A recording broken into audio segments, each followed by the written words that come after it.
परमेश्वर के मधुर नाम में आप सबको मेरा सलाम, जय मसीह की। और सचमुच परमेश्वर हमें संभालता है, हमें चलाता है, इसलिए मैं परमेश्वर के नाम को धन्यवाद देता हूँ। आज हम परमेश्वर की आराधना में सभी लोग सहभागी हो रहे हैं। हिंदुस्तानी कॉवेनेंट चर्च पनवेल, इस चर्च के पादरी साहब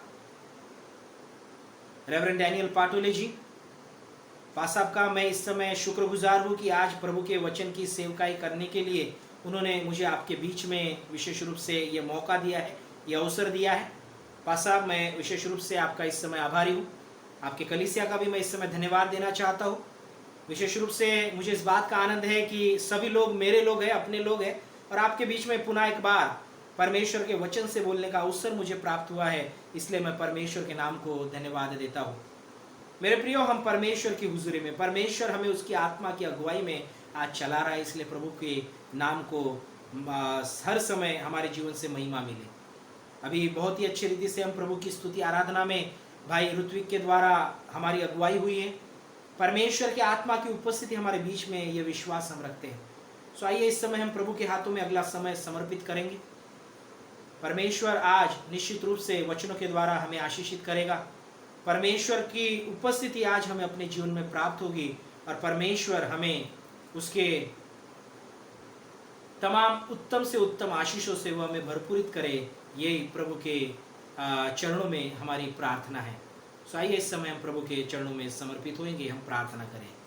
प्यारे प्रभु जी, हम इस समय आपके नाम को धन्यवाद देना चाहते हैं, आपके नाम को ऊंचा उठाते हैं, क्योंकि प्रभु आपके द्वारा आज हम फिर एक बार प्रभु आपके सम्मुख अपने शीश नवा सकते हैं। और प्रभु जी, आपकी हुजूरी में प्रभु जी हम अपने आप को समर्पित कर सकते हैं। प्रभु, आज सारी दुनिया में पिता इस कोरोना वायरस कोविड-19 की वजह से प्रभु जी सारे गिरजाघर प्रभु बंद है, पर प्रभु हम आपके नाम को धन्यवाद देना चाहते हैं कि प्रभु आपकी आराधना ये पिता परमेश्वर नियमित रूप से भी प्रभु जी ये चालू है। इस आराधना के लिए भी हम आपके नाम को धन्यवाद देना चाहते हैं। आज हम आपके चरणों के पास आ सके हैं, इसलिए हम आपके नाम को ऊंचा उठाते हैं। प्रभु, आप हमारे साथ होइए, आपकी आत्मा की अगुवाई आप हमें प्रदान कीजिए। आज हम आपके वचनों पर मनन चिंतन करते प्रभु, इस वचनों के द्वारा आप प्रभु जी हमसे बातचीत कीजिए। हम इस समय आपसे प्रार्थना करते हैं, जो हमारे लिए ज़रूरी है, हमारे आत्मिक जीवन के लिए जो ज़रूरी है, वो वचन प्रभु आज हमें प्राप्त होने दीजिए। हम इस समय आपसे प्रार्थना करते हैं। सारा आदर सारी महिमा केवल आपको देते हैं। हमारे हिंदुस्तानी कॉवेनेंट चर्च पनवेल प्रभु परमेश्वर इस कलीसिया के लिए धन्यवाद देते हैं। इस कलीसिया के प्रभु पासवान हमारे रेवरेंड डैनियल पाटोले जी, प्रभु हम इनके लिए भी धन्यवाद देना चाहते हैं। उन पर, उनके परिवार पर प्रभु आपकी आशीष आप बनाए रखिए। फिर एक बार हमारा समर्पण हम केवल आपको करते हैं। सारा आदर सारी महिमा आपको देते हुए इस विनती को प्यारे खुदा यीशु मसीह के नाम से मांगते हैं, सुनिए और बड़ी दया से कबूल कीजिए, आमीन। प्रभु की स्तुति प्रियो, आइए इस समय हम प्रभु के वचनों की ओर बढ़ेंगे। परमेश्वर हमें विशेष रूप से आज उसके वचनों के द्वारा आशीषित करे, उसका स्पर्श हमें हो, परमेश्वर हमें छुए, यही परमेश्वर से हमारी इस समय विनती है। सो आइए इस समय हम उत्पत्ति की किताब इसका 32वां अध्याय और पद 22 से लेकर 28 तक इस समय हम सभी लोग पढ़ेंगे। वचन हमें इस प्रकार से बताता है, उत्पत्ति की किताब उसका 32वां अध्याय पद 22 से लेकर तो 28 तक। The book of genesis chapter 32 versus beginning from 22 to 28। वो हमें इस प्रकार से कहता है, याकूब का मलयुद्ध। उसी रात वह उठा और अपने दोनों स्त्रियों और दोनों दासियों को और 11 लड़कों को संग लेकर घाट से यब्बोक नदी के पार उतर गया। उसने उन्हें उस नदी के पार उतार दिया, वरन अपना सब कुछ पार उतार दिया, और याकूब आप अकेला रह गया। तब कोई पुरुष आकर पौ फटने तक उससे मलयुद्ध करता रहा। जब उसने देखा कि मैं याकूब पर प्रबल नहीं होता, तब उसकी जांघ की नस को छुआ, और याकूब की जांघ की नस उससे मलयुद्ध करते ही करते चढ़ गई। तब उसने कहा, मुझे जाने दे, क्योंकि भोर होने वाला है। याकूब ने कहा, जब तक तू मुझे आशीष न दे तब तक मैं तुझे जाने न दूंगा। और उसने याकूब से पूछा, तेरा नाम क्या है? उसने कहा, याकूब। उसने कहा, तेरा नाम अब याकूब नहीं परंतु इसराइल होगा, क्योंकि तू परमेश्वर से और मनुष्य से भी युद्ध करके प्रबल हुआ है। परमेश्वर दे उसके वचन के पढ़े और सुने जाने पर परमेश्वर आशीष दे। आइए प्रियो, इस समय हम सच में प्रभु के नाम को धन्यवाद देते हैं। आज विशेष रूप से इस फेसबुक लाइव के माध्यम के द्वारा हम प्रभु के वचनों पर मनन चिंतन कर सकते, उसकी आराधना कर सकते। इसलिए परमेश्वर के नाम को हम धन्यवाद देते हैं।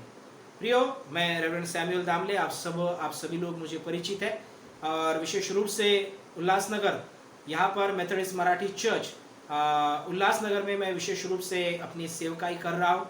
और परमेश्वर जो है वो इस सेवकाई में विशेष रूप से मेरी सहायता करता है, मेरी अगुवाई कर रहा है। इसलिए मैं परमेश्वर के नाम को धन्यवाद देता हूँ। और आप सबों की प्रार्थना है कि उस प्रार्थना के बलबूते पर परमेश्वर के इस सेवकाई में आगे बढ़ने का साहस, आगे बढ़ने का जो सामर्थ्य है वो परमेश्वर के द्वारा प्राप्त होती है। आप सबों की प्रार्थना के लिए मैं तहे दिल से इस समय शुक्रिया अदा करता हूँ। आइए प्रियो, प्रभु के वचनों की ओर हम इस समय जाएं।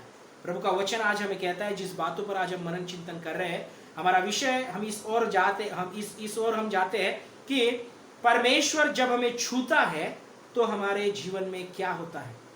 परमेश्वर जब हमें छूता है हमारे जीवन में क्या होता है। मेरे प्रियो, परमेश्वर का अनुभव हम अपने जीवन में रोज बरोज ले रहे हैं। जो हर एक व्यक्ति आज इस संसार में अपने जीवन को जी रहा है, जो हर एक व्यक्ति आज इस संसार में परमेश्वर के साथ अपने जीवन को व्यतीत कर रहा है, वह व्यक्ति अपने जीवन में इस बात का अनुभव लेता है कि परमेश्वर मेरे साथ है। और जब परमेश्वर हमारे साथ होता है मेरे प्रियो, हमें विशेष रूप से एक आत्मिक बल प्राप्त होता है।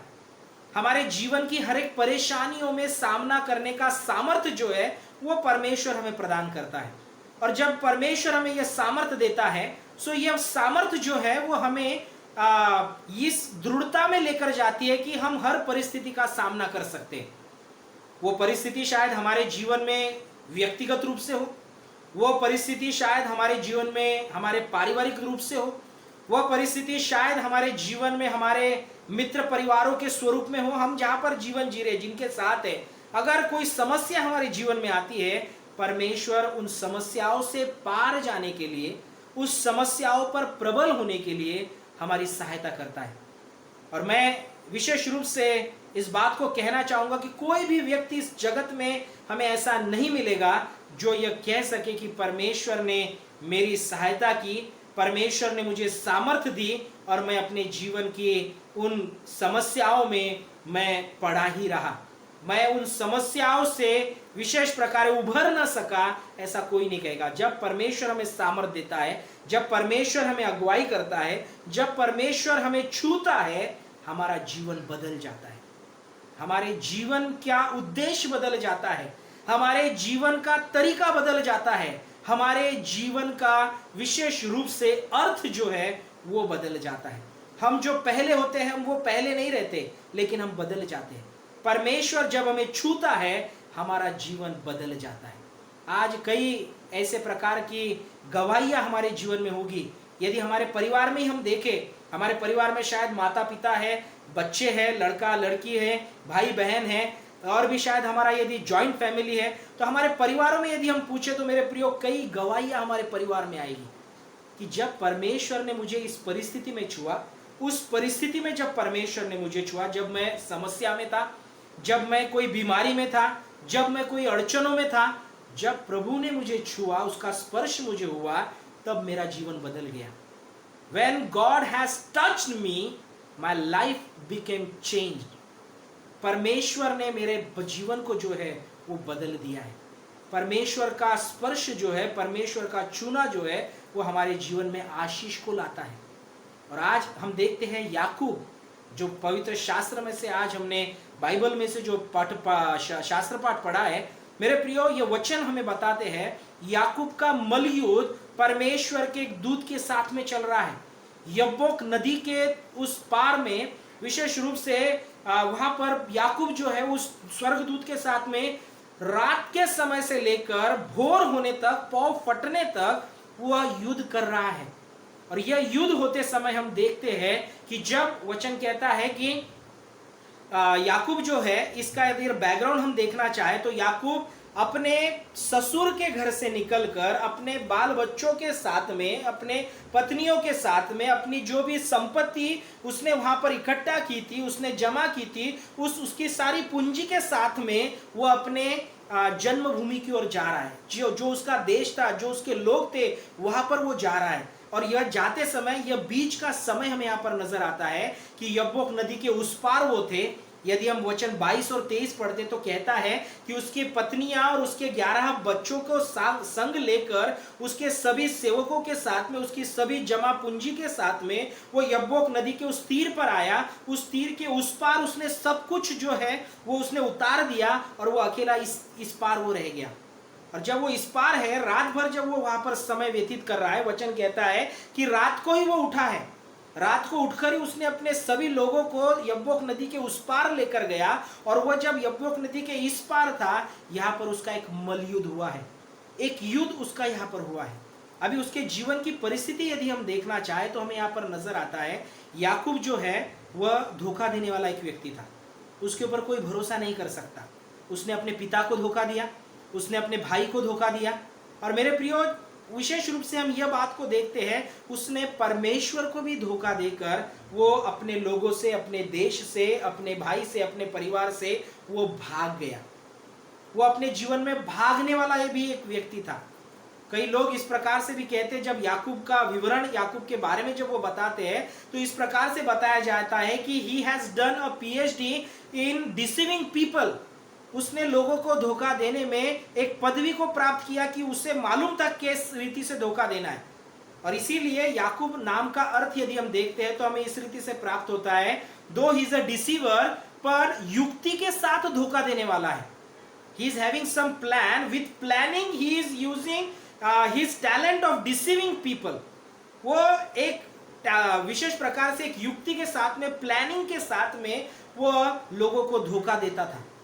और हम देखते हैं उसने जब लोगों को धोखा दिया, उसके जीवन में भी उसे धोखा मिला।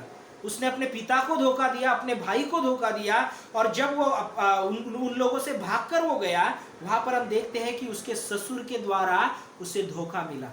यानी हम इस जगत में जब कोई गलत करते हैं, हम किसका यदि बुरा करते हैं तो मेरे प्रियो हमारा भी बुरा होने वाला है। याकूब के जीवन से हम इस बात को सीखते हैं। यदि हम अपने मन में या फिर किसी लोगों के साथ में यदि हम बुराई की बात करते हैं, वो घूम फिर कर हमारे साथ में भी उस बुराई की बातों को होने वाला है। इस बात को हमें समझना है। याकूब ने शायद सोचा होगा कि अरे मैंने तो पहलौठे का जो अधिकार था वो मेरे भाई से मैंने छीन लिया, मेरे पिता से पहलौठी की आशीष मैंने ले ली, और अभी मैं अपने घर से, अपने लोगों से मैं भागकर दूर आ गया। अभी मेरा कोई कुछ बिगाड़ नहीं सकता, मुझे कोई किसी से नुकसान नहीं है, मेरा कोई भी शत्रु नहीं। ऐसा यदि उसने सोचा तो मेरा प्रियो हम देखते उसका यह सोचना गलत था। वो लोगों के साथ बुरा करके वो भागा। परमेश्वर ने वो जहां पर था वहां पर उसके साथ बुरा हुआ। यह बात को हम यहाँ पर देखते हैं। पर परमेश्वर ने जब उसे बुलाहट दी, परमेश्वर ने जब उसे पुकारा, परमेश्वर ने जब उसे विशेष रूप से आवाज दी, उस आवाज को जो उसने रिस्पांस दिया है मेरे प्रियो, उस रिस्पांस को वापस हम देखते हैं कि उसके जीवन में बदलाहट को लाया है। That response bring change, transformation in his life. आज हमें अपने जीवन में भी इस बात को सोचना है। हम भी शायद कहीं गलत करते हैं, हम भी शायद लोगों के साथ में धोखा करते हैं, पर मेरे प्रियो उसी धोखे में यदि हम रहते जाएंगे, बढ़ते जाएंगे तो हमारे साथ गलत ही होता जाएगा। याकूब के जीवन से हम देखते हैं। लेकिन उन गलत बातों को छोड़कर यदि हम अच्छाई की ओर बढ़ना चाहते हैं, परमेश्वर हमारा अच्छा करने वाला है, परमेश्वर हमारे लिए भलाई की बात करने वाला है। रोमियो की पत्री इसका 8वां अध्याय और उसका 28वां पद यदि हम देखते हैं तो वचन हमें कहता है, जो परमेश्वर से प्रेम करते हैं उनके लिए सारी बातें मिलकर भलाई को उत्पन्न करती है। जो परमेश्वर से प्रेम करते हैं उनके लिए सारी बातें मिलकर भलाई को उत्पन्न करती है। मेरे प्रियो, यदि हम परमेश्वर से प्रेम करने वाले लोग हैं, हमारे लिए सारी बातें भलाई की होने वाली है। याकूब के जीवन से हम इस बात को आज सीखते हैं। याकूब जब तक बुरा था उसके साथ बुरा हुआ, लेकिन जब उसने सोचा कि नहीं, मुझे ये बुराई को छोड़ना है, मुझे ऐसा ही नहीं बढ़ना है, मैं वापस मेरे देश जाऊंगा, मेरे लोगों के पास जाऊंगा, मैं उनसे माफी मांगूंगा। जब यह बात उसने सोची, हम देखते हैं वो क्यों वापस जा रहा है, तो एसाव के साथ मिलने की तैयारी वो कर रहा था। यह जो याकूब का मलयुद्ध, उस विशेष रूप से हम देखते हैं स्वर्गदूत के साथ में जब यह मलयुद्ध हो रहा है, इस समय की यदि हम उसके जीवन की परिस्थिति को हम देखते हैं, उसके जीवन की कंडीशन को, सिचुएशन को यदि हम पढ़ते हैं, मनन करते हैं, तो हमें पता चलता है कि वो अपने भाई के साथ उसका मिलाप हो, उसके भाई को माफी मांगे, उसके भाई से वो जाकर मिले, इस बात की वो तैयारी में था और उसके लिए उसे परमेश्वर की आशीष चाहिए थी। उसके जीवन में जो बिगड़ी हुई बातें थी, उन बिगड़ी हुई बातों को फिर एक बार सही स्थिति में लाने के लिए, उन बातों को रिस्टोर करने के लिए उसे परमेश्वर की आशीष की जरूरत थी। और यह जो मलयुद्ध है, यह जो लड़ाई है, यह जो उस दूत के साथ में हुई, उसकी विशेष रूप से यह जो जंग है, मेरे प्रियो, उसे परमेश्वर की आशीष को उसके जीवन में वापस लाने वाली बनी है। आज हम अपने जीवन में कई बातों के लिए लड़ रहे हैं। आज हम अपने जीवन में कई बातों के लिए विशेष रूप से चिंतित है। आज हम कई बातों के लिए हमारे जीवन में, हमारे परिवार के लिए, हमारे बच्चों के लिए, हमारी माता के लिए, हमारे पिता के लिए, हमारे भाई के लिए, हमारे बहनों के लिए, हमारे पति के लिए, हमारे पत्नी के लिए, मेरे प्रियो, आज हम लोग जो है वो चिंता में हैं। आज एक प्रकार की चिंता यदि हम देखें तो वो चिंता इस स्वरूप में भी है कि ये जो कोविड-19 कोरोना वायरस का जो भी विशेष रूप से संक्रमण आज इस दुनिया में बढ़ रहा है, इस संक्रमण की वजह से भी आज हम सभी लोग चिंतित हैं। आज हम परेशान हैं। हमें इस चीज से बाहर निकालना है।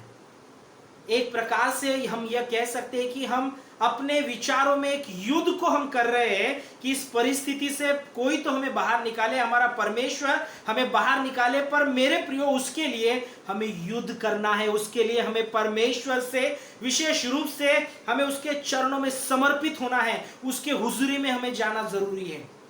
याकूब के जीवन में बहुत कठिनाइयां थी, याकूब के जीवन में बहुत परेशानी थी। याकूब को लग रहा था कि मेरा भाई मेरा स्वीकार करेगा या नहीं। मैं अपने भाई के पास तो जा रहा हूं, मुझे उससे तो मिलाप करना है, मैं तो माफी मांगने के लिए तैयार हूं, लेकिन मेरा भाई मुझे कबूल करेगा या नहीं, मेरे गुनाहों की मुझे माफी देगा या नहीं, यह उस विचारों में वो था। वो चिंतित था, अपने परिवार के लिए भी चिंतित था। अगर मेरा परिवार, मैं यहाँ से वहां पर लेकर जा रहा हूं तो मेरे परिवार का भी वहां पर विशेष रूप से वो एक्सेप्ट करेंगे या नहीं, इस विचारों में वो था। उसे परमेश्वर के आवाज की जरूरत थी, उसे परमेश्वर के टच की जरूरत थी, परमेश्वर उसे छुए, इस बात की उसके जीवन में जरूरत थी। आज मेरे प्रियो, तुम्हारे और मेरे जीवन में, हम सबों के जीवन में परमेश्वर का स्पर्श हमें चाहिए। यह स्पर्श शायद हमें अपने चिंताओं से मुक्त करने के लिए चाहिए। यह स्पर्श शायद हमें अपने बीमारी से हमें चंगाई के लिए चाहिए। यह स्पर्श शायद हमें हमारे जीवन की जो अड़चनें हैं, उन अड़चनों से बाहर निकलने के लिए चाहिए। यह स्पर्श शायद हमें अपने जीवन के जो रास्ते बंद हो गए हैं, उन रास्तों को खोलने के लिए चाहिए। यह स्पर्श शायद हमें अपने जीवन में, हमारे आत्मिक जीवन में बढ़ोतरी के लिए चाहिए, प्रार्थनामय जीवन के लिए चाहिए, प्रभु के वचन के प्रकाशन के लिए चाहिए, प्रभु के आराधना के लिए चाहिए। मेरे प्रिय, हमें मालूम नहीं आज ये स्पर्श हमें किस रीति से हमें अपने जीवन में आज जरूरी है। हर एक व्यक्ति के जीवन में भिन्न भिन्न स्वरूप से आज परमेश्वर ने छूने की जरूरत है। आज हमारे परिवार में परमेश्वर ने हमें छूने की जरूरत है। आज हमारे परिवार में परमेश्वर के उस स्पर्श की आवश्यकता है। पर मेरे प्रियो, यह स्पर्श ऐसा ही नहीं मिलने वाला है। उसके लिए हमें रुकना पड़ेगा परमेश्वर की हुजूरी में। उसके लिए हमें प्रयास करना पड़ेगा, कोशिश करना पड़ेगा परमेश्वर की आशीष प्राप्त करने के लिए। रुकावटें आए, संकटें आए, जो भी अड़चने आए, समस्याएं आए, उनसे सामना करने के बजाय पीछे हटने की जरूरत नहीं है, उसका सामना करने की जरूरत है। आज परमेश्वर हमें उसकी आशीषों से भरपूर करना चाहता है। याकूब का जीवन यदि हम देखें मेरे प्रियो, वो अपने पत्नी के लिए, अपने बच्चों के लिए, अपने परिवार के लिए बहुत चिंतित था। उसके लोगों के, उसके भाई के साथ में जो उसका रिश्ता था, उस रिश्ते के लिए वो चिंतित था। पर मेरे प्रियो, जब परमेश्वर ने उसे छुआ, परमेश्वर ने उसे आशीष दी। यहाँ पर हम देखते हैं, वो कहता है उस युद्ध में उसकी जांग की नस जो है वो भी चढ़ गई, वो जांग की नस फट गई, टूट गई। पर मेरे प्रिय, हम देखते उसने कोशिश नहीं छोड़ी। वो उसने कहा कि परमेश्वर, जब तक परमेश्वर मुझे आशीष न दे तब तक मैं नहीं जाने दूंगा। मेरे प्रिय, आज इस प्रकार की कोशिश हम कर रहे हैं क्या? परमेश्वर मेरे बच्चे को अच्छा करे, परमेश्वर मेरे पति को अच्छा करे, मेरे पत्नी को अच्छा करे, परमेश्वर मेरे परिवार में शांति दे, परमेश्वर मेरे परिवार में आशीष दे, इसके लिए मैं कैसी कोशिश कर रहा हूँ, आज हम सबों को सोचना है। उसके ऊपर हमें आज मनन करना है कि मेरी कोशिश किस रीति से मैं कर रहा हूँ। यदि मुझे किसी बात का दुख होता है, मुझे किसी बात की तकलीफ होती है, तो मेरी कोशिश करना मैं छोड़ तो नहीं दे रहा हूँ, दे रही हूँ। आज हम सबों को यह सोचना है। वचन कहता है कि हमें आखिरी तक प्रयास करना है, कोशिश करना है। वचन हमें यह भी बताता है कि हमें जागरूक रहना है। यदि हम जागरूक रहेंगे तो मेरे प्रियो परमेश्वर की आशीष को हम निश्चित रूप से अपने जीवन में प्राप्त करेंगे। यदि हम याकूब के लिए देखेंगे तो याकूब के लिए यह एक वेकअप कॉल था। उसे उसके उस परिस्थिति से जागने के लिए, उठने के लिए, उभरने के लिए परमेश्वर ने दिया हुआ यह एक वेकअप कॉल है। आज तुम्हारे और मेरे जीवन में भी परमेश्वर का वेकअप कॉल हम सबों को प्राप्त हो रहा है। मेरे प्रियो, आज हम उस परमेश्वर के वचनों को किस रीति से प्रतिसाद देना चाहते हैं, रिस्पॉन्स देना चाहते हैं, आज हमें सोचना चाहिए। परमेश्वर उसकी बुलाहट को हमें अपने जीवन में प्राप्त होने दे रहा है, हम तक वो पहुंचा रहा है। मेरे प्रियो, आज ये वचन हमें कहता है कि प्रभु यदि हमें छुएगा सब कुछ बदल जाएगा। प्रभु यदि छूता है तो जीवन बदलता है। यह जो थीम आज हमने ली है, याकूब के जीवन में हम देखते हैं वो बदल गया। वो पहले धोखा देने वाला था, लेकिन आगे यदि हम विशेष रूप से याकूब का जीवन देखें तो उसने धोखा नहीं दिया, उसने लोगों को आशीषित किया है। परमेश्वर की आशीष उसके जीवन के द्वारा लोगों को प्राप्त हुई है। यदि हम देखें यहाँ पर वचन कहता है, वचन 28 यदि हम पढ़े तो वचन कहता है, तेरा नाम याकूब नहीं परंतु इस्राएल होगा। तेरा नाम याकूब नहीं पर इस्राएल होगा। और वह कहता है क्यों इस्राएल होगा? क्योंकि तू परमेश्वर से और मनुष्य से भी युद्ध करके प्रबल हुआ है। और मेरे प्रिय 29वां वचन देखिए यहाँ पर क्या कहता है। 29वां पद यदि हम देखें तो वचन कहता है, याकूब ने कहा मैं विनती करता हूँ मुझे अपना नाम बता। उसने कहा तू मेरा नाम क्यों पूछता है? तब उसने उसको कहा, उसने उसको वही आशीर्वाद दिया। तब याकूब ने यह कहकर उस स्थान का नाम पनियल रखा, परमेश्वर के आमने सामने देखने पर भी मेरा प्राण बच गया है। हम यहाँ पर देखते हैं कि परमेश्वर ने उसे आशीष दी। उसका जीवन पहले कैसा था? धोखा देने वाला था, अपने लोगों को ही वो धोखा दे रहा था, अपने लोगों से वो भाग रहा था। लेकिन इस विशेष प्रकार की इस बात के बाद में, यह जो घटना उसके जीवन में घटी है, इसके बाद में यदि हम देखें तो याकूब भागने वाला बना नहीं। याकूब लोगों से जाकर मिला, याकूब ने अपने भाई से जाकर वो मिला। और मेरे प्रियो, उसके जीवन में उस जो आशीषें उसको मिली, जो इस्राएल नाम उसे वहां पर मिला है, उस इस्राएल नाम के द्वारा हम देखते हैं कि परमेश्वर ने उसके सारे घराने को आशीषित किया। यदि उस बुराई में वो वहां पर रहता था, मेसोपोटामिया के हरान नाम में जगह पर अपने ससुर लाबान के यहाँ पर जब वो था, तो मेरे प्रियो अगर वहां पर ही वो रहने का निश्चय करता था, वहां से अगर बाहर न निकलता था, तो शायद उसके जीवन में धोखा ही धोखा रहता था। क्योंकि उसने लोगों को धोखा देकर वो सारे अपने जीवन की जो बातें हैं उसने अपने जीवन में प्राप्त की, और उसे वहां पर उस रीति से उन बातों का जो रिस्पॉन्स है, इम्पैक्ट है, उसके जीवन में इसी रीति से रहा कि उसे धोखा मिलता गया। पर मेरे प्रियो, जब उसने सोचा कि नहीं, मैं यहाँ से निकलकर मेरे देश, मेरे लोगों के पास जाऊंगा, परमेश्वर ने उसे जब दर्शन दिया कि जा तू अपने जन्मभूमि में जाकर तू लौट जा, मेरे प्रियो उस बात के अनुसार हम देखते हैं कि वो परमेश्वर की ओर चला गया है। परमेश्वर के मार्ग को उसने चुना है। आज हम सबों को परमेश्वर का मार्ग चुनना है। परमेश्वर ने छुआ और हमारा जीवन बदल गया। इस बात को यदि हमें अपने जीवन में अनुभव करना है तो मेरे प्रियो, आज हमें प्रार्थना में बढ़ना है, आज हमें वचनों में बढ़ना है, आज हमें प्रभु के स्तुति आराधना में हमें बढ़ना है। आज परमेश्वर ने जो आत्मिक जीवन हमें दिया है, उस आत्मिक जीवन में हमें बढ़ना है। यदि हम अपने जीवन में बदलाहट को चाहते हैं, यदि हम अपने जीवन में विशेष रूप से प्रभु की आशीष को चाहते हैं, यदि हम अपने जीवन में विशेष रूप से नयापन यदि हम चाहते हैं, तो मेरे प्रियो, हमें परमेश्वर के उस स्पर्श के लिए, परमेश्वर ने हमें छूने के लिए, हमें उस प्रभु के पास जाना जरूरी है। हम सभी को प्रभु के पास जाना जरूरी है। रोमियो की पत्री इसका 12वां अध्याय यदि हम देखें तो मेरे प्रियो, वहां पर हमें वचन कहता है कि इस दुनिया के अनुसार, इस संसार के अनुसार हमें अपने जीवन को नहीं बनाना है, लेकिन हमें परमेश्वर के इच्छा के अनुसार अपने जीवन को परमेश्वर में हमें बढ़ाना है। रोमियो की पत्री इसका 12वां अध्याय 2 पद यदि हम देखें तो वचन कहता है कि इस संसार के सदृश न बनो।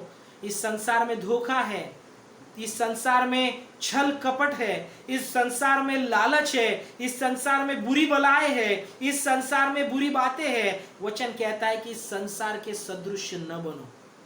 पर वचन आगे हमें यह बताता है, परंतु तुम्हारे मन के नए हो जाने से तुम्हारा चाल चलन भी बदलता जाए, तुम्हारा चाल चलन भी बदलता जाए, जिससे तुम परमेश्वर की भली और भावती और सिद्ध इच्छा अनुभव से मालूम करते जाओ। मेरे प्रियो, परमेश्वर हमें उसकी भली भांति भावती इच्छा जो है हमारे जीवन में प्रकट करना चाहता है। याकूब भी इस दुनियादारी की बातों में व्यस्त हो गया था। याकूब भी जो है वो दुनिया के छल कपट में विशेष रूप से व्यस्त हो गया था। याकूब भी जो है वो उसके जीवन में यदि हम देखें तो वो विशेष रूप से बुरी बातों से वो भरता गया था, लोगों को धोखा देने में वो माहिर होते जा रहा था। लेकिन जब उसने इस संसार के सदृश न होने का निर्णय लिया, पर अपने मन के नए हो जाने से विशेष रूप से उसने अपने चाल चलन को जब बदलना चाहा, परमेश्वर का स्पर्श उसे हुआ, परमेश्वर ने उसे छुआ और उसका जीवन बदल गया।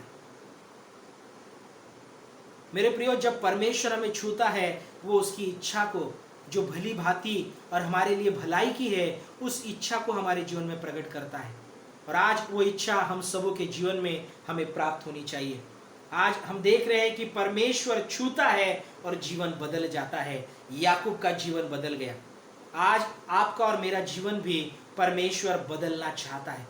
यदि छल कपट की बातें हमारे जीवन में, यदि बुराई की बातें हमारे जीवन में, यदि सांसारिक बातें हमारे जीवन में परमेश्वर से हमें दूर लेकर जा रही है, मेरे प्रियो, उसे छोड़कर हमें नए हो जाने से, हमारे मन के नए हो जाने से, हमारे चाल चलन में बदलाहट लाकर परमेश्वर के हुजूरी में प्रार्थना के साथ, वचन के साथ, उसकी आराधना के साथ, परमेश्वर के उस आत्मिक जीवन में बढ़ने के साथ हमें अपना समर्पण परमेश्वर को करना है। और परमेश्वर हमें छुएगा और हमारा जीवन बदल जाएगा, हमारा परिवार बदल जाएगा, हमारी फैमिली बदल जाएगी, हमारे जीवन का नजरिया बदल जाएगा। याकूब के जीवन का लाइफस्टाइल जो है वो बदल गया।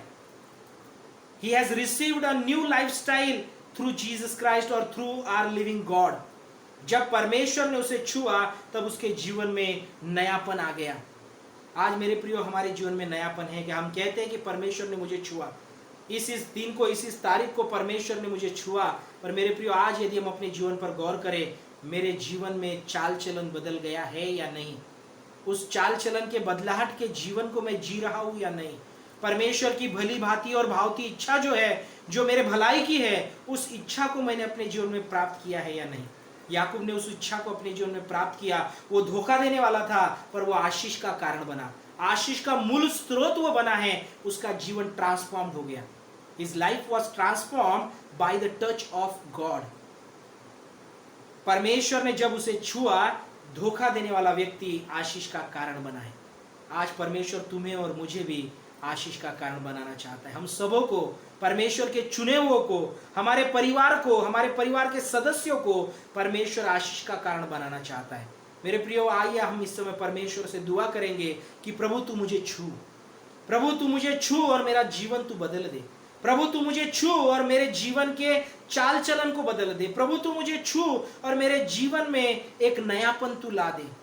प्रभु तू मुझे छू और तेरी भली भावती और मेरे भलाई की जो इच्छा है, उस इच्छा को मुझे समझने दे और उस अनुसार तू मुझे जीने दे। इस संसार के सदृश नहीं, पर तेरे इच्छा के अनुसार जीवन जीने के लिए तू मेरी सहायता कर। याकूब को जिस प्रकार परमेश्वर ने छुआ, उसका जीवन बदल गया। हम सबों का भी जीवन परमेश्वर आज बदलना चाहता है। आइए प्रियो, हम उस परमेश्वर को समर्पित हो, उस परमेश्वर को अपना जीवन हम उसके हाथों में दे और परमेश्वर निश्चित रूप से हम सबों को आशीषित करे। हिंदुस्तानी कॉन्वेंट चर्च पनवेल मेरे इस कलीसिया को भी परमेश्वर विशेष रूप से आशीषित करे, यही मेरे प्रभु से प्रार्थना है। परमेश्वर आप सबों को छुए और आपका जीवन, आपका परिवार, आपके जीवन का रहन सहन, आपकी चाल चलन, आपके जीवन का अर्थ जो है वो बदल कर परमेश्वर की महिमा के लिए, परमेश्वर के गौरव के लिए और परमेश्वर की बढ़ाई के लिए आपका इस्तेमाल हो और आशीष के कारण आप सभी लोग बने, यही मेरी प्रभु से दुआ है। याकूब की तरह हम सभी इस बदलाहट को अपने जीवन में अनुभव करें और परमेश्वर हमें छुए और हमारा जीवन बदल जाए, यही प्रभु से हमारी प्रार्थना। आइए इस समय प्रार्थना करें। प्यारे प्रभु जी, हम धन्यवाद देते, आपकी स्तुति करते, आपके नाम की महिमा करते कि आज का ये अवसर आपने हमें दिया है। आज के इस प्रभुवार की, इस रविवार की आराधना में हम सभी लोग सहभागी है। प्रभु, हमारा जीवन हम आपके हाथों में समर्पित करते हैं। हम आपसे विनती करते पिता कि प्रभु आपकी इच्छा अनुसार आप हमें चलाइए। प्रभु आप हमें स्पर्श कीजिए, आप हमें छुइए पिता। याकूब को जिस रीति आपने बदल दिया, वो मल युद्ध प्रभु उसके लिए परमेश्वर एक आशीष का कारण बना। आज हमारे जीवन में प्रभु ये प्रार्थना, ये आराधना, प्रभु आपके वचन का सुना जाना प्रभु हमारे लिए परमेश्वर आशीष का कारण बने, हमारे जीवन का अर्थ बदल जाए। प्रभु आपकी महिमा के लिए हमारा जीवन हो, हम इस समय आपसे प्रार्थना करते हैं। प्रभु तमाम कलीसिया के प्रभु छोटे से लेकर बड़े हर एक बुजुर्ग लोगों तक प्रभु हर एक के जीवन को हम आपके हाथों में समर्पित करते हैं। प्रभु उन पर आपकी नाम बनाम आशीष बनाए रखिए। कलीसिया के पासवान प्रभु हमारे रेवरेंड डैनियल पाटोले जी, प्रभु इन्हें हम आपके हाथों में देते हैं, उनके परिवार को आपके हाथों में देते हैं। प्रभु आपकी आशीष उनके ऊपर बनाए रखिए। इस कलीसिया की उन्नति प्रभु आप में कीजिए पिता। प्रभु हम आपसे प्रार्थना करते हैं, इस कलीसिया के हर एक सदस्य को प्रभु आपका स्पर्श हो, आप प्रभु ने छुइए और उनके जीवन में प्रभु आप आशीष और केवल आशीष प्रभु आपके द्वारा प्राप्त हो। हमारी इस समय आपसे विनती है, सारा आदर सारी महिमा आपको देते हैं। इस वचन के सेवकाई के लिए हम आपकी स्तुति करते हैं। आपकी प्रभु परमेश्वर स्वर्गीय वाणी आपने हम तक पहुंचाई, इसलिए हम आपके नाम को धन्यवाद देते हैं। सारा आदर सारी महिमा आपको देते हुए इस विनती को प्यारे खुदा यीशु मसीह के नाम से मांगते हैं, सुने बड़ी दया से कबूल कीजिए, आमीन। फिर एक बार मैं आप सबों को धन्यवाद देना चाहता हूँ कि आज के इस वचन के द्वारा परमेश्वर ने हम सबों को आशीष दी है। याकूब के जीवन से जो हमने सीखा है मेरे प्रिय, उसे हम जीने का कोशिश करें और उसी रीति हम अपने जीवन में आशीष का कारण बने। पास साहब का फिर एक बार, रेवरेंड डैनियल पाटोले पास साहब, इनका भी मैं आभारी हूँ कि उन्होंने ये अवसर मुझे दिया। आगे का समय विशेष रूप से मैं भाई ऋत्विक पातोले, इनके हाथों में मैं समर्पित करता हूँ। आगे की आराधना में वो हम सभी को चलाए। परमेश्वर के नाम को धन्यवाद।